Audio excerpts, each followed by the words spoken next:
Hello and welcome everyone. My name is Jack Brown. I'm one of the partners at AP Group.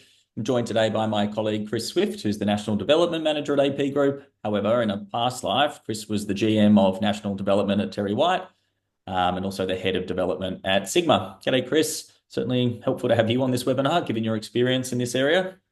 Oh, thanks, Jack. It's actually good to be on, and we've been overwhelmed by how many people have expressed interest in the topic. So a record number is coming through. Yeah, it should be good. So before we kick things off in earnest, AP Group would like to acknowledge that our office is on country of the people of the Kulin Nations. We wish to honour their connection to country of all Aboriginal and Torres Strait Islander peoples and pay respect to their traditional custodians, elders past and present. Now, there's quite a bit to get through today. So if you have any questions during the presentation, please use the Q&A function at the bottom of your Zoom screen to submit your questions. And we'll endeavour to get through as many of those as we can at the end. Okay, I'm conscious of time, so let's get into it. Now, I figure most of you in attendance today will have some exposure to franchises and the major functions they perform, but it seems prudent to start by covering the basics initially.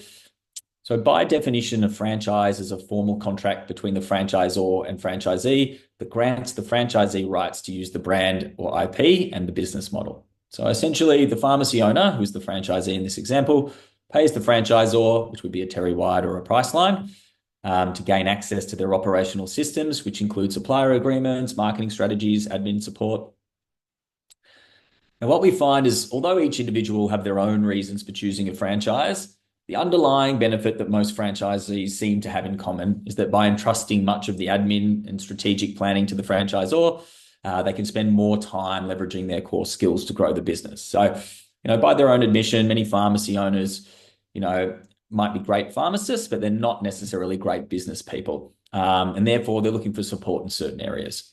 So some of these areas might be advertising and marketing, stock control, pricing strategy, retailing, admin support, payroll, bookkeeping, and then broader things like business strategy and kind of business development. An example that we've seen recently over the last 12 months of the I guess broader strategy components is how we're going to adapt to the 60DD impacts, what can potentially be done to offset those impacts. And most brands have had a few key strategies that they suggested that their members roll out. So hopefully, as we get a little deeper into the nitty-gritty over the next few slides, you'll begin to appreciate, I guess, how important it is to properly understand the franchise mechanics. But needless to say, it's really the difference between success or failure. So first up, I'll talk a little bit about some compatibility factors that are important when considering a franchise. So often when people are assessing what franchise to adopt, they'll focus on the perceived value offerings from the different brands and potentially ignore how well those brands fit their specific circumstances.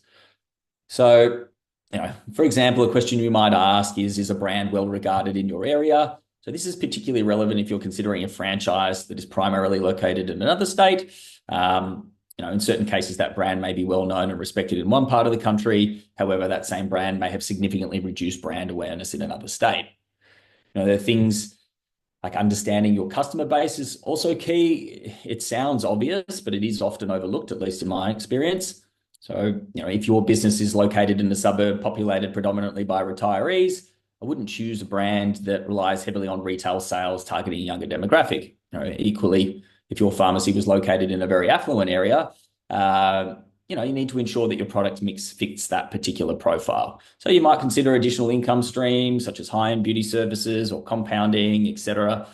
I guess essentially what we're saying is the franchise offering needs to be suitable to your core customer base. No one franchise will be effective in all situations. Again, lastly and most importantly, is stick to what you know. So as we just touched on, each franchise has a different strategy and it will thrive when the skill set of that owner is complementary to the model. So as an example, if you've worked in a small format service-focused pharmacy, which relied almost entirely on dispensary income, then it's probably not advisable to adopt a large format discount model that requires excellent stock management and retailing skills. Although the franchise, in theory should provide a clear operational plan, you still need to be able to execute that plan for it to be effective. So some brands can be quite complex, especially if there's membership programs or rebate systems. and you may not be familiar with them. So just make sure that your skill sets are compatible with the franchise model and that you actually have the ability to manage the operational aspects of that brand. I'm going to hand over quickly to Chris now to talk about some of the key things to look for when we're reviewing the actual franchise contract. Thanks, Jack. I really wanted to talk a little bit about how you can go about exploring and completing a value assessment and work through. Obviously, if you're a business owner now, or if you're looking to join a brand, there's parts of business operations that you've assessed may not be your strengths. So you're looking to adopt some structures, some processes, and some systems that are going to improve your ability in those areas and strengthen your overall business and improve your business performance. So it's important to do a bit of a self-assessment on stores and your own skill set to work through looking for a brand that's going to be inclusive of those things to strengthen you. Now, they might be the generation of monthly reports, like some dashboards that have key performance criteria and assessments along the way. How you're going to track each month, keep you on track. Might provide targets and so on. It might be bookkeeping support, for example, payroll, rostering. It could be the development and training of some of your important team members to make sure you're developing them and improving their own skill sets, which will get the benefit throughout your business. That's a couple of areas to assess. I guess another key part of joining a brand is their marketing support. And it's a really big key piece that you're going to be looking at what marketing and advertising support is included with that offering. Is it national advertising? Is it TV advertising? Is it catalogs? Is it a loyalty program? Can it be customized to your store? What's compulsory? What's not? And then all those other assessments that you're going to be making in relation to marketing and advertising. Are they going to drive more customers into your store? Are they potentially going to increase the basket size, increase every customer's average basket size in dollars? And obviously the most important piece is, are they going to actually improve the business performance and the profitability of a store by undertaking these activities? I also think it's great to assess in conjunction with marketing activities, what that will mean for you in terms of stock commitments. Do you have any flexibility on that? Are there certain volumes that you need to keep? You need to make sure that you're fully aware of, the whole component of marketing activities plus stock commitments and make sure that it's going to be a good fit for you and your business.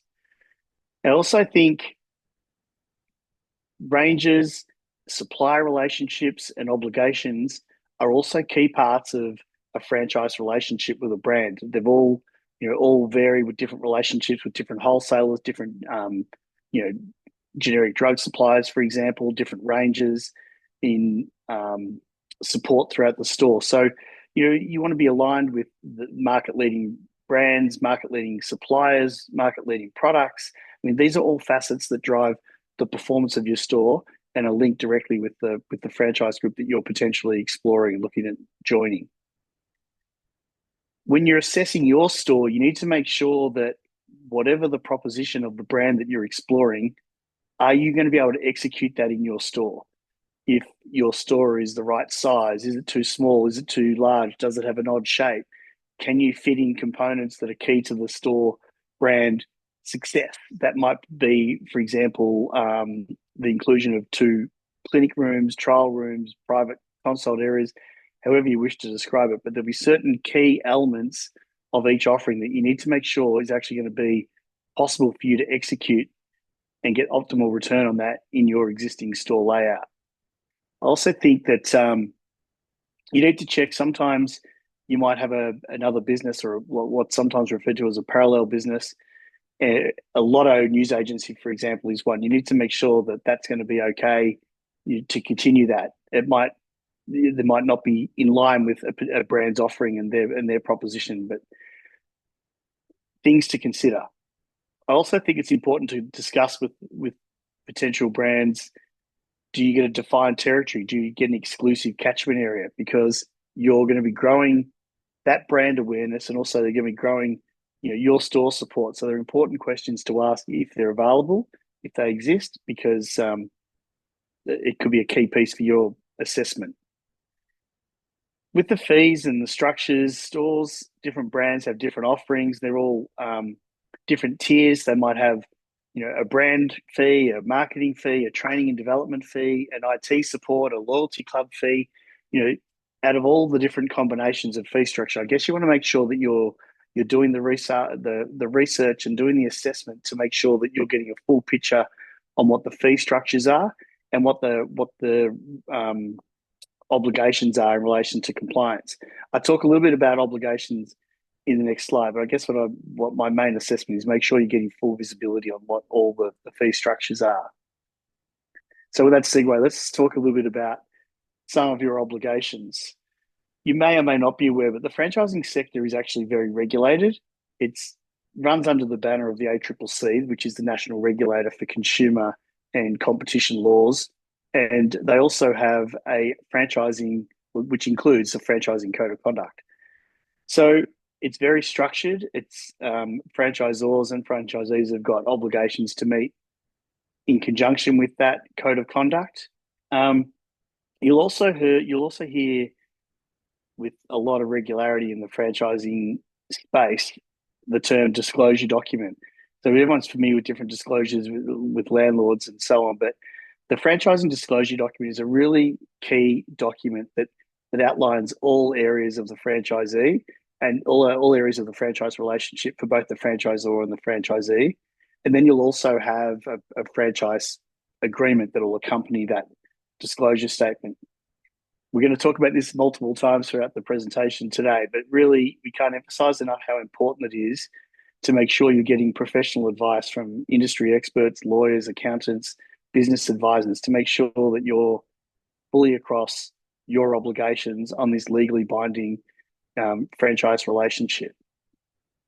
Another key area I think is important to be clear and have good knowledge of is your obligations in relation to things like performance metrics.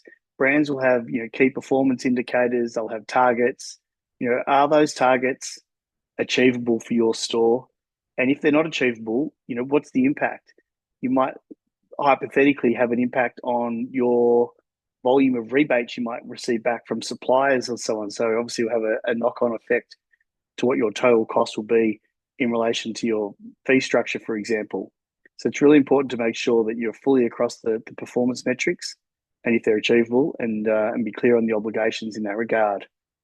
Also think we're seeing in more recent times an increased focus on compliance, and also in recent times we've seen more incentives in place from franchise groups as they've been trying to grow their network in a competitive landscape. So they're providing contributions, incentives on reduced fees and so on. But probably, I guess, more specifically, you want to address that you make sure you're aware of your obligations in terms of the contributions that you might be receiving in relation to store signage, fixtures and fittings, or other incentives. And if for some reason throughout the term of your franchise relationship, you need to break the term or finish early, for example, make sure that you're aware of what those implications are going to be if that is the case. We also see a lot of people asking questions in relation to the franchise agreement being transferred, or is it possible to be transferred? In most cases, it's not because the relationship's with the party that's involved, but I don't want to make a generalization. But I think would be safer to assume franchise agreements are with the existing party. If you're taking over a business and you want to explore a relationship with a brand, then you'd be having those conversations directly with them. But I think refer to my first point on making sure you're getting the right advice in that regard. There may also be penalties if for some reason you need to terminate your agreement earlier. You may decide to sell earlier than you anticipated. You may be looking at moving to a new location. You may be looking at bringing on a new partner. You need to explore if there's actually going to be penalties if any of those events occurs, and then being fully aware of what your obligations are in relation to your first and last right of refusal clauses. I touched on the disclosure document earlier. It's a really great document. I think you'll find it very informative to make sure you read through that cover to cover. It also lists all current franchisees. It'll list past members of the franchise, so you can actually see who's been in, who currently in, who was in, is not in. I mean, it's the ideal reference point for you to reach out and have conversations with existing, current, previous members what better place to get feedback? So I strongly would suggest making sure that you do that and do use that as a part of your standard part to research your franchise agreement and as part of understanding your obligations. So I think, Jack, you can take it over from here and talk a bit about some negotiation tips you've got.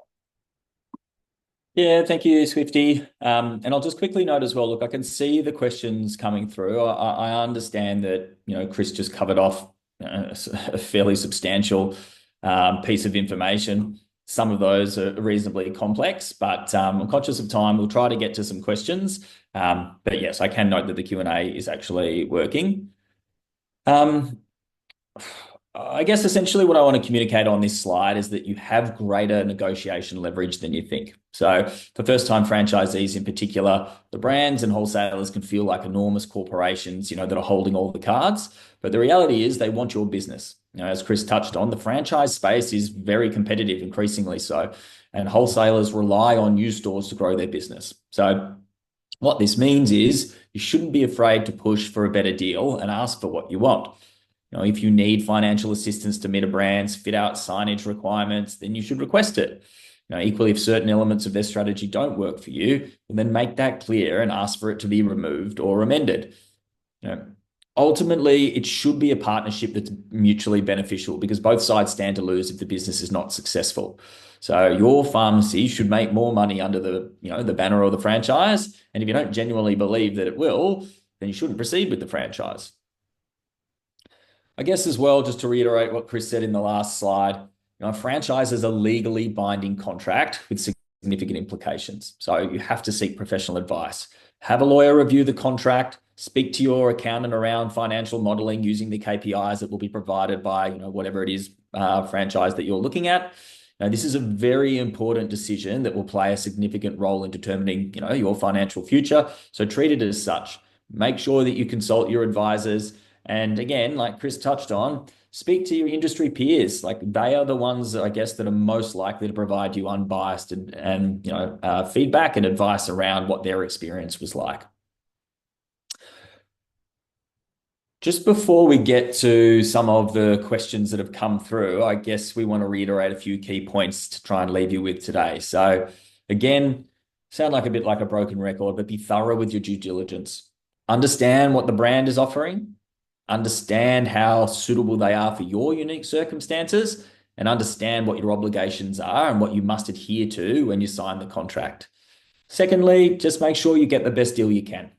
You can't renegotiate once the franchise contract has been signed. So understand that you have value as the customer and don't be afraid to ask for things that will be key to your success. I mean, ultimately, the worst thing that they can say is no, but there's no harm in asking, as they say. So a franchise is meant to enhance your business. It's not meant to limit or restrict the way in which you can operate. And lastly, again, we've said it 3 or 4 times, but we feel like, in our jobs, this is something that maybe gets, passed over a little bit, is consult the advisors. Make sure that you're really well informed of your obligations and any potential legal implications in the future. It's important to fully understand what your obligations are in the event of various future circumstances. So that could be a partnership buy-in. You might be forced to relocate if your property is developed. It could be a sale. Whatever those are, even if you're not necessarily intending on pursuing any of those, they may come about. So it's important that you understand what your obligations will be under any of those particular events. All righty, so we got time for questions. So it seems like a couple of people have essentially been asking, is there someone that can handle the negotiations on my behalf? And what elements of a franchise should I be trying to negotiate? I'll just answer this one quickly, Chris, if you don't mind. So as far as I know, there aren't any franchise negotiators like you would see, like a lease negotiator, for example. I think you would probably be relying on a combination of your advisors. Make sure, obviously, you've got a solicitor to review the contract itself so you understand the wording and the clauses and what they intend to do. But equally, your accountant is important in terms of your value assessment. And again, talk to the people who have been in the banner. They're the ones that are going to give you the operational expertise. So in short, no, I don't think there is anyone that can manage it on your behalf, unfortunately. And I don't think that there are any specific elements that are always up for negotiations. The brands themselves will have a pretty clear idea of what they offer and what they want in return, but it doesn't hurt to ask for amends. So we've got a question here about contributions, it seems. I know that Chris touched on that earlier and who might be eligible for those contributions and how they're calculated. Chris, would you mind kind of covering that off a bit? Yeah, sure. I'm not 100% sure on how they get, calculated. I think it seems to be that, stores that are incremental to a different wholesaler or changing of brands probably have a better leverage. It probably comes back to your negotiation slide a little bit, Jack. But, we are seeing more and more contributions in the marketplace. I think it's a great incentive. But also on the other side of that is, like I said, make sure that you're aware of them, because if you've got a contribution and you decide to change your agreement, then, you know, it would be more than likely there'd be some sort of obligations to make payments back, whether that's depreciated over a period of time, or for however a depreciation example might be calculated. But yeah, come back to my original point: be aware of what your obligations are about the receipt of a contribution. Yeah, I think that's right. The only thing that I might add there is, yeah, I don't think anything again is on the table. I think it's always an individual negotiation between the parties, and each will have their own assessed value of the other. So I don't think there's any kind of real, universal structure or format. Um, another, yeah, I think this question is basically saying, if I buy a pharmacy, does the existing franchise get transferred to me? And we did talk about it a little bit, but I might get Chris to just confirm that again or reiterate. Well, I think you might be on mute still, I was Chris. just I know double to do two things at once. Thank you. But the agreement is in relation to the franchisor and the current franchisee or the current business location. So that would stay with them. That's their responsibility to have that agreement. It would be highly unlikely that a franchisee would have the ability to have the authority to sign over to another party. So the incoming would be having direct conversations with the brand if that's what they wanted to do, or if they wanted to stay, and that would in effect be starting, a new agreement or a new relationship from, if it was in a business sale, for example, then it'll be from the time that they take over the business and they're operating it. So, hope that answers the question. Yeah, I think it does. I think to summarize it, no, it's very rare, or we don't, in our, I guess, roles as brokers in the sale of business, you don't ever see the current franchise that's transferred. If you wish to remain with the existing franchise, you need to have your own contract with the brand, essentially. There's also a question to think about asking for, I suppose, what a first and last right of refusal is that Chris touched on. And I don't mind kind of covering that one off because it's, again, something we see fairly regularly in our roles in sale of business. So in some franchises, well, I should probably say in most now, there will be either a first or last right of refusal. So the first right of refusal basically gives the franchisor the opportunity to buy the business before it goes to market. So find an individual who's aligned with that brand group to purchase the pharmacy. A last right of refusal is where you run a campaign, you get offers, or maybe you're just provided an offer from somebody down the road. But if you have an offer on the business, you need to present it to the franchisor, and they have the opportunity to ensure that it's basically going to be retained under that banner. And if it's not, they have the opportunity to match the offer, and essentially make sure that it is retained. So it's just a mechanism that they put in the contracts now to help the franchisors retain existing stores. Obviously, there's contributions. It takes a lot of time to upskill people to run the model. They just want to make sure that, I guess, they're hanging on to those investments for as long as they can. And again, there's seemingly a few questions that are basically just asking for recommendations around what is the best franchise, what can we recommend, etc. And I don't know, that's a bit of a curly one. I might give that to you, Chris. Well, I think we touched on it before. The competitive environment of franchising is really, really strong. Brands want to all continue to grow their network size, and have strong store numbers. So they're all going to be continually revising and tweaking, improving their offer to attract, attend new franchisees to their group. So I wouldn't say there's one better than other. I think they've all got strengths. It all comes down to the retail proposition and the success of driving customers to people's stores. So assess them all. Yeah, that was very amicable of you, Chris. Definitely played Switzerland. Definitely played Switzerland on that one. I think, but my 2 cents on that is there is no franchise that is universally applicable or that will be universally successful. I think it really comes down more to the compatibility of the circumstances of, where the store is located, etc., and also how compatible it is with your own skill set. So all franchises will have excellent stores and all franchises will have not so good scores. And, to a large degree, it will come down to the operator, I suppose. There are a few other questions, but they do seem to be like quite narrow and specific to, individual circumstances. So we may not be the best forum to cover that off here. And I think that probably gets to the point where we can conclude the webinar. But look, if you did have any other questions about the topics that we weren't able to answer today, yeah, you can reach out to Chris and myself. You can see our details now are up on the screen. I want to say a big thanks to Swifte as well and to our marketing team, particularly Dee, for putting the presentation together. And thank you again for all your attendance.